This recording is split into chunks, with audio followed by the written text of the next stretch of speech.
इकडचे तिकडचे लोक येतात आणि आपल्या मराठी माणसाला परिसर करतात. इकडचं तिकडचं म्हणताय का मला? अरे भाऊ, तुझ्याच मराठी मातीमध्ये जन्माला आलेलं छोटंसं संस्काराचं फुल आहे, भारूड म्हणजे आणि हे काय भांडण. अरे माणसांनी भांडणी करू नये म्हणून संतांनी काढलेल्या प्रबोधनाच्या कारखान्याचं प्रॉडक्ट म्हणजे भारूड. देणं तर मागे गेलं काही नाही. काय नाही? अरे नाही द्यायचं ते देऊ नको, पण मी काय म्हणते ते ऐकून तर घेतली की नाही? कारण तुझं ऐकून घेतलं ना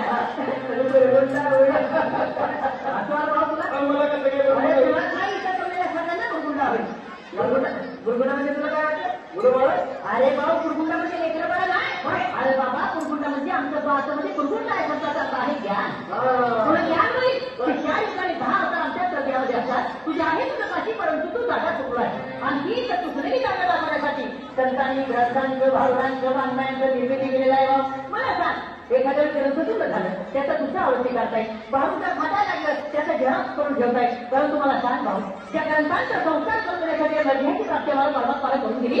या दर्जाचं झेरॉक्स करून झालं तर भाऊ त्याला म्हणून म्हणताय मी की तू जर माझं ऐकलं ना तर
पण खरं सांग भाऊ, व्यवहारच्या रंगांचं मॅचिंग तर कधीही करता येईल. परंतु संसारामध्ये खरा आनंद, खरं सुख भोगायचं असेल तर नेचर मॅचिंग असं वाटत नाही.